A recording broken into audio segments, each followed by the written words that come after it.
A man today is characterized as a personality who can speak two or more languages, who understands his belonging to the national culture, who is able to join the international dialogue. The president of Kazakhstan, Nursultan Abishevich Nazarbayev, said that our country had to be taken as a highly educated country in the modern world, where people could speak 3 languages.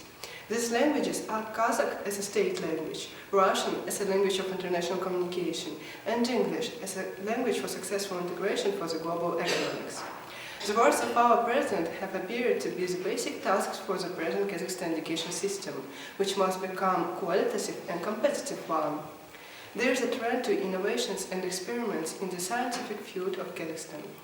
The most serious and strategic problem in this way is to save the best pedagogical traditions and to prepare university graduates who meet international requirements of the world labor market.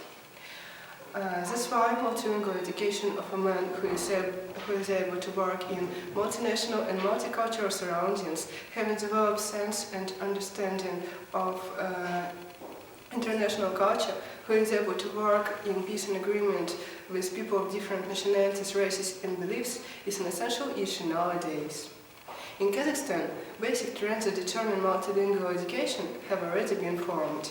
According to the legislation of education of 2007, all education organizations must provide learning Kazakh language as a state one, Russian language and one foreign language according to the general state education standards of appropriate level of education. New time and new conditions require fundamental restructuring, reappraisal of values and ideals, well as methods and ways of learning. All the people who work in the sphere of education have to deal with a number of specific problems while pursuing this course. We have created this video to find out what particular problems we are facing and how we can solve them and motivate everyone for learning languages.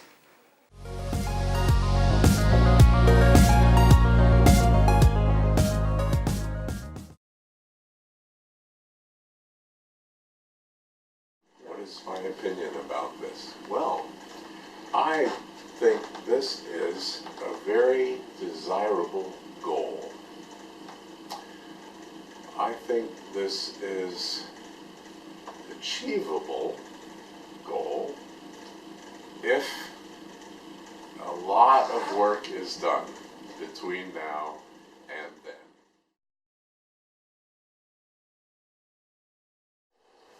I think this is a complex question.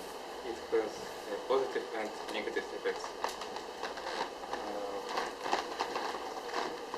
And the problem is we think in one language, and some disciplines, for example, technical disciplines have a lot of material in many languages, and we really don't have a defined accordance between them, and it will be hard to students to compare information in one language and another one. This question will be really useful and helpful for students, and exactly if we are speaking about our university. For technical specialty and also for engineering, this is significantly important. And not only because they can move or they can visit different countries. Actually, I suppose that by this program, multilingual program, our students, our pupils, if they will improve their English speaking, they can use actually absolutely new, just modern knowledge from world science. That's really important. And it will be possible just included to our research. It will be helpful, very useful to involve Kazakhstan to this process, to develop our country. And exactly from technical side, I guess this one really very, very important.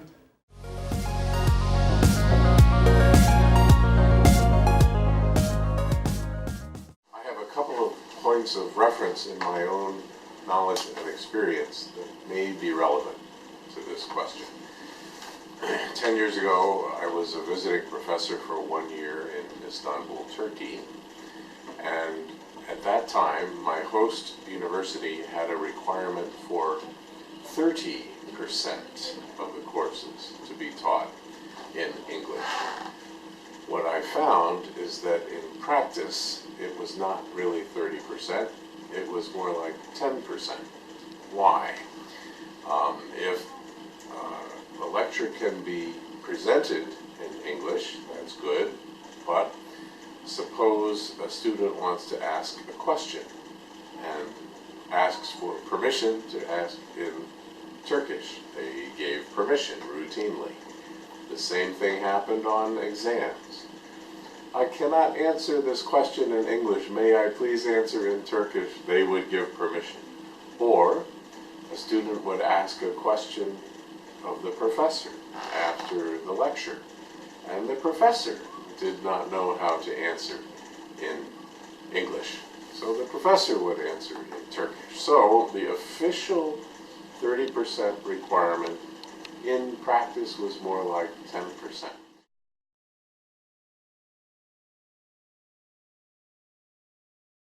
The program has its own advantages and disadvantages. If it comes to disadvantages, well, I think the biggest problem is that fact that mostly our teachers speak Kazakh and Russian, and they don't have appropriate knowledge in English. The other side of it is that most of our students also have very low level of English language, so it will be kind of difficult thing to have an education process on English, I think. But if we talk about advantages, it's clearly enough. We have to learn English more, use it more, no matter how, but we have to study it. We have good teachers, we have good professors, and our students at our technical university, they're receiving really good knowledge from grammar, from writing, reading skills really improved. But I guess it will be really useful if they will have a kind of field for using this language to improve speaking skills, and not only just speaking skills for young generation. I suppose really interesting to have a kind of interesting conversation, interesting communication.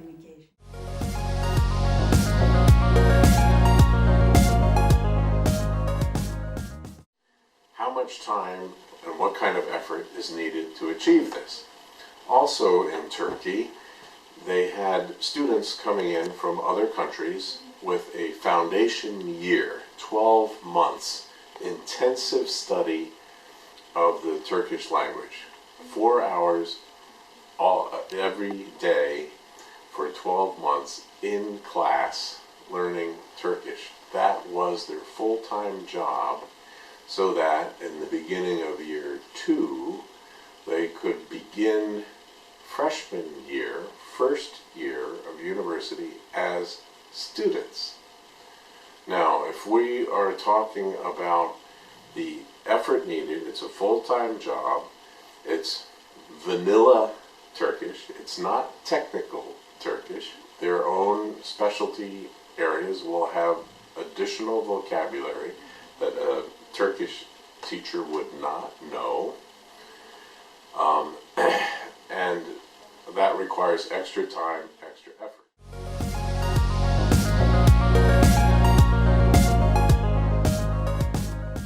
Here in Kazakhstan, or whatever country might want to implement English language-based subject matter teaching. The teachers, how old are they? 30 years old, 40 years old, 50 years old? If it were me desiring or being mandated to convert my materials for teaching from English to Russian, what would it require? I believe it would require 3 years of substantial effort by me, 4 or 5 hours a day, every day, in class, learning Russian, doing homework, having significantly reduced other responsibilities. Now, the teachers here have already very heavy teaching obligation, much heavier teaching obligation than the professors in the United States. So, one question I have for the leadership of this effort is as follows. What kind of relief is being given to these professors to buy them time to study English 4 or 5 hours a day, every day? They need reduction in teaching load. Second question. Since the English teachers are not trained in the technical specialty, they also do not know the technical terminology of that specialty. Who is being hired to help the teachers learning English to also learn the technical English of their specialty? I think a team effort needs to be put together. Not only English teachers, but also bilingual or trilingual people in the technical specialties. Trilingual people obviously are not easy to find.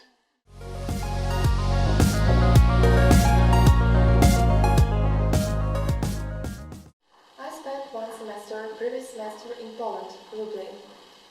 It was a nice place, very nice city to live in. I was studying at Lublin University of Technology. I had such classes like diagnostic of vehicles, like engineering and machine parts, so it was a very useful time for me. I lived in university's dormitory with another exchange student. I heard about academic mobility program from another student. Everybody knows that there is an exchange program at our university, but a few really knows what you exactly should do to participate. You should write a test. For the second, it was a speaking part for me. So I tried last year and I won.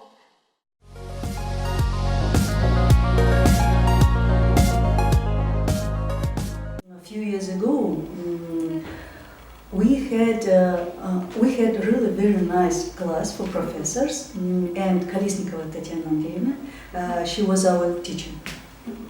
And few professors from our university, like Mizerna, like Alontsova, like Mikhnova, Turgambaev, and others, we visited her classes.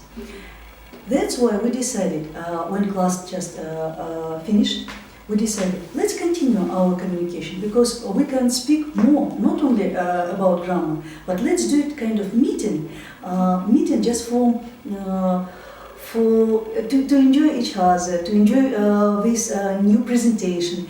And we organized a few meetings during a year with professors.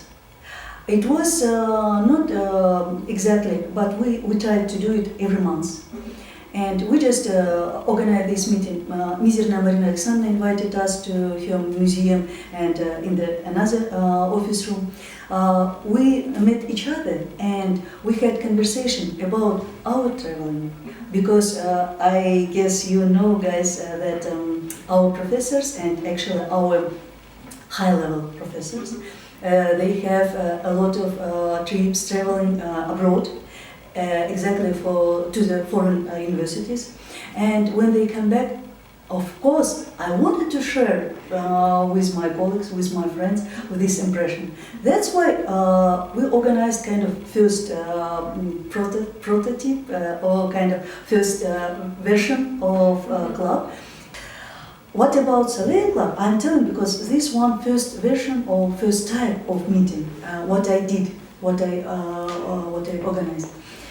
And after my student, they just asked me, please, Saule, let's organize some kind of meeting club. We wanted to share we wanted to improve our English speaking skills. We wanted to receive more knowledge about this psychology, sociology, and actually I'm teaching sociology.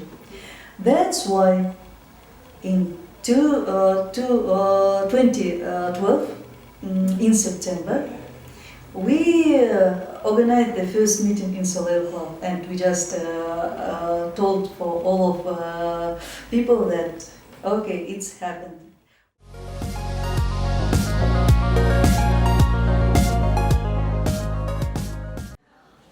That's a really good question. I wanted to tell you that it's easy.